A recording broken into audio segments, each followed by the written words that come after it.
His date never showed up, but the crying mom at the next table changed everything. Ryan Callahan had a rule. He didn't do blind dates. He had maintained this rule with quiet, unshakable consistency for nearly 3 years. Through every coworker suggestion, every well-meaning friend setup, and every "I know exactly the right person for you" conversation at every party he had ever attended, the rule wasn't born from bitterness. It wasn't even born from bad experience exactly. It was born from the simple, honest recognition that Ryan was not good at performing interest he didn't feel, and blind dates required a kind of cheerful pretense that exhausted him before he even sat down. He had made exactly one exception, and he was currently sitting alone at a corner table inside Brood Awakenings on one of Denver's most beloved neighborhood cafes, all exposed brick and warm, Edison bulbs and the permanent smell of fresh coffee and cinnamon, watching the front door with the focused attention of a man awaiting a verdict he already suspects won't go his way. Her name was Jessica. A coworker named Tom had set them up with the kind of absolute confidence that Ryan had learned over years of experience was inversely proportional to actual compatibility. "She's exactly your type, trust me," Tom had said, leaning against Ryan's office doorframe like a man delivering good news. Ryan had asked what his type was. Tom had said nice with complete sincerity, as if that settled it. Still, Ryan had said yes. He had put on a decent charcoal sweater. He had driven downtown in Tuesday evening traffic. He had arrived 7 minutes early, which for Ryan was practically a personal record, and ordered a dark roast he didn't particularly want, just to have something warm to hold while he waited. At 6:48 p.m., his phone buzzed against the wooden tabletop. "Hey, so sorry, something came up with work. Can we rain check?" Ryan read it once. He set the phone down. He picked it up and read it again. Not because the meaning was unclear, but because part of him was checking whether he felt anything beyond the low, familiar hum of unsurprise. He didn't particularly.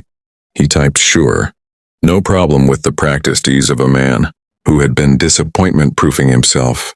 For a long time he sent it. He set the phone face down on the table. He looked at his coffee. He looked at the door. He looked at the empty chair across from him. He should go home. There was no logical reason to sit alone in a cafe on a Tuesday night after being canceled on via text message. He had leftovers in the fridge. He had a book he was halfway through. He had absolutely nothing keeping him in this chair. He didn't move. He heard her before he fully registered her. It wasn't loud crying.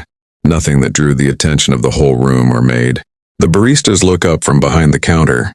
It was the quiet kind.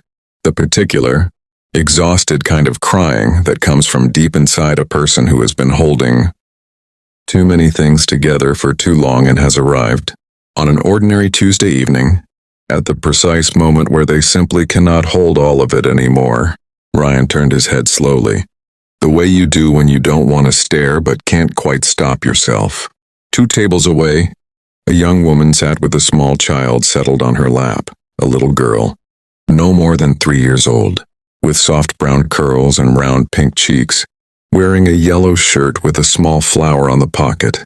The little girl was clutching a worn, well-loved stuffed bear against her chest with both arms, the kind of toy that has been washed so many times it has gone soft and slightly shapeless. The woman was blonde, late 20s, wearing a forest green sweater. She was pretty in the unself-conscious way of someone who hadn't thought about how she looked in several hours. Her hair was slightly loose from whatever it had been pinned into earlier. Her eyes were red. She was trying to feed her daughter, not a meal. Exactly. Just a piece of plain white bread from a small plate on the table.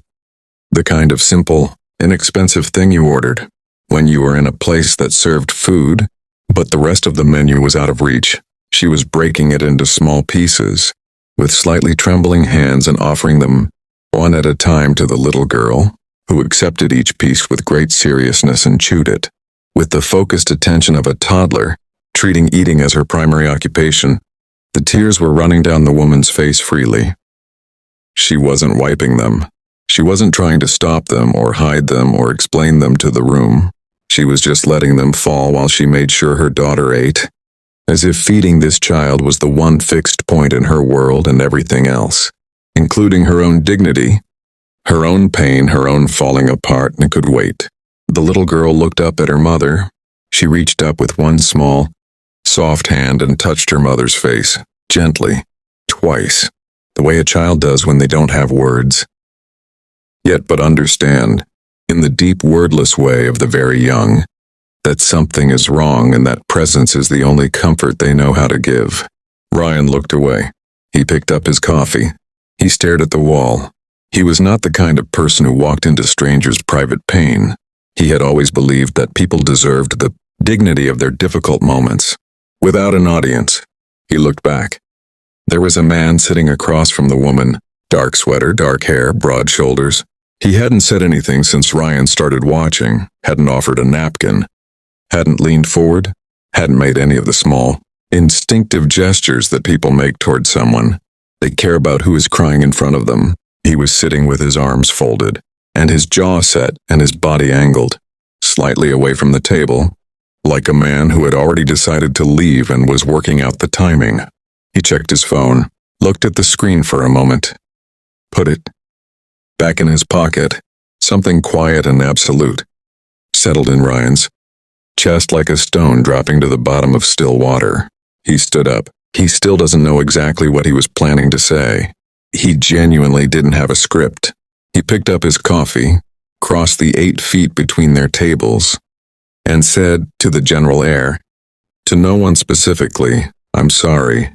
I think I left my umbrella over here earlier." He didn't own an umbrella. He had never owned an umbrella. Denver was sunny 300 days a year, and Ryan had always considered umbrellas an optimistic accessory he hadn't earned. But the line bought him approximately 4 seconds, which was enough time to crouch down to the little girl's eye level and look at the stuffed animal she was holding and say, with complete and genuine curiosity, "Hey, is that a bunny?" The little girl looked at her bear, then at Ryan, then back at her bear, then back at Ryan, with an expression of extraordinary patience. "Bear," she said with great certainty. "Oh," Ryan leaned in slightly. "You're absolutely right. He has a very serious face. Very distinguished." The little girl considered this assessment. She looked at her bear again as if seeing him through new eyes. Then, without any warning or preamble, she smiled at Ryan, the full, sudden, light-switching on smile of a small child who has decided, in the instant and efficient way of toddlers, that someone is acceptable. Ryan felt it hit him somewhere in the sternum. He straightened up and looked at the woman directly for the first time. Up close, her eyes were red and tired and wet, but they were also quick and sharp. The eyes of someone who paid attention, who thought carefully, who had learned to read rooms and people out of necessity. She was looking at him with an expression caught somewhere, between gratitude and the wariness of a person who had learned not to accept things from strangers, without understanding what they cost. "I'm sorry to interrupt," Ryan said. "My name is Ryan. I just got stood up at that table over there." He gestured briefly behind him. "And I was sitting there feeling fairly sorry for myself. And then I saw you and thought," he paused, choosing words with care, "that you might be having a harder night than me." The man in the dark sweater made a sound, not quite a laugh, the kind of sound that communicates contempt without committing to it fully. Ryan didn't look at him. He kept his eyes on her. The woman looked at Ryan for a long moment. 4 seconds. 5. Doing that careful, rapid assessment. Then something in her face shifted, not all the way open, just enough. "I'm Sarah," she said. The man in the dark sweater left 6 minutes later. There was no scene. He simply stood up, said something low and clipped that Ryan didn't fully catch, and walked out of the cafe without looking back. The door swung shut behind him with an ordinary sound that felt entirely wrong for the weight of what it represented. Sarah watched him go. She held her daughter a little closer. She pressed her lips together and stared at the table for a moment, as if she was deciding something. Then she looked at Ryan, who had remained standing, not presuming, just present. "Sit down," she said quietly. "Please." He sat. "Her dad," she said after a moment. Not an explanation, just a placement of facts. He wanted to sign away his parental rights tonight. That's what this was. She looked at Rosie, who was eating her bread with serene focus, entirely unbothered by the world of adults falling apart around her. He called it a conversation. He said it like it was reasonable, like it was just paperwork. Ryan said nothing. Sometimes the most respectful thing you can do with someone's pain is simply not flinch from it. Her name is Rosie, Sarah said then, softer, as if offering something light after something heavy. Ryan looked at the little girl, who chose that precise moment to look up at him with her round, serious eyes. "Hi, Rosie," he said. Rosie studied him carefully. The stuffed bear remained secured under one arm. "Hi," she said, then returned to her bread, the matter apparently settled. Ryan exhaled something that was almost a laugh. "She's incredible. She's the only thing I've done right in 3 years," Sarah said. She said it plainly, without drama, without asking for reassurance, and just a woman being accurate about her own life. Ryan looked at her. "I think you're doing a lot of things right." She looked back at him steadily. "You've known me for 4 minutes. Some things don't take long to see." They stayed for 2 hours. After the first 15 minutes, or after the hard, true things had been said and acknowledged and allowed to settle, the conversation found its own natural level, the way water does. Sarah was a paralegal at a downtown firm, working toward her law degree one night class at a time, fitting lectures between daycare, pickup and bedtime routines, and the 100 invisible labors of raising a child without a partner. She had grown up in Colorado Springs. She had wanted to be a lawyer since she was 12 years old and had watched a woman in a sharp blazer argue on television and thought, with absolute clarity, that is what I am going to do. She hadn't gotten there yet, but she hadn't stopped moving toward it either. Ryan talked about structural engineering with the slightly embarrassing enthusiasm he usually kept contained around new people, and Sarah listened with genuine attention and then laughed at him kindly for caring so much about load-bearing walls, and he found, to his own surprise, that he didn't mind at all. That it felt, in fact, like exactly the right response. Rosie fell asleep somewhere around the 40-minute mark, her head listing gently against her mother's arm, the stuffed bear pressed beneath her chin, her small mouth slightly open. Sarah adjusted her without pausing the conversation. One smooth, automatic movement, the kind that lives in a parent's muscle memory long before their mind catches up. She held her daughter and talked about case law and Denver winters and the best green chili in the state, and Ryan sat across from her and thought about how strength rarely looks the way people expect it to. It doesn't announce itself. It doesn't stand in the light with its arms open. It sits in a cafe on a Tuesday night with a sleeping child on its lap in tears, drying on its face, and keeps going anyway, because the alternative is not an option it has ever seriously considered. At 8:30, Sarah said she needed to get Rosie home. Ryan helped her gather her things without being asked, held the diaper bag while she got Rosie, settled against her shoulder, held the door as they stepped out into the cold Denver night. The street still bright and busy with evening traffic, the mountains invisible in the dark but present the way they always were, permanent and enormous just beyond the city's edge. They stood on the sidewalk for a moment in the specific, weighted way of two people at the end of a conversation that went further and deeper than either of them had anticipated.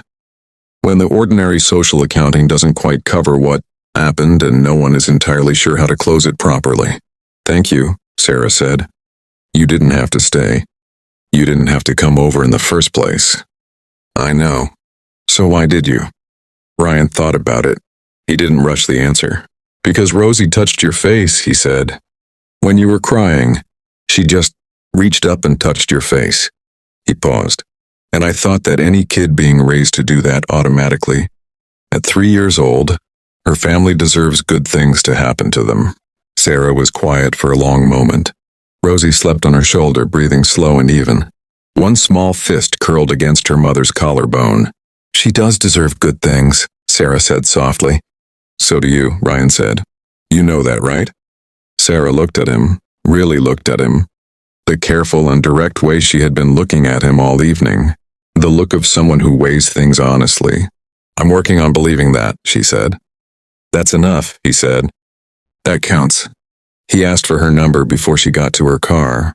He fumbled it slightly, started the sentence twice, which he would cringe about later, and she watched him fumble it with an expression that was something close to fond, which he would think about for a long time after. She gave him her number without hesitating. He stood on the sidewalk and watched her drive away. The Denver cold sharp and clean around him. The city lit up and going about its business. He thought about a text message that said something came up. He thought about a little girl who touched her mother's face in a cafe on a Tuesday night and changed the entire direction of an evening.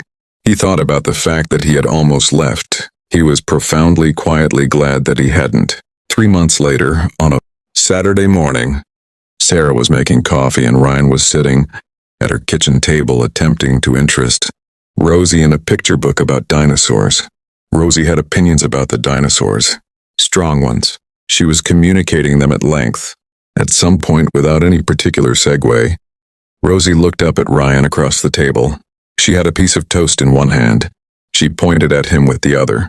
The frank, unhesitating point of a child who has made a decision. "He stays," she announced. To the kitchen, to her mother, to no one and everyone. Sarah turned from the counter. She looked at Ryan over her coffee cup with those quick, careful, honest eyes. Ryan looked back at her. Neither of them said a word. Neither of them argued. Some cancellations are the best thing that ever happens to you, and some little girls know exactly what they're talking about.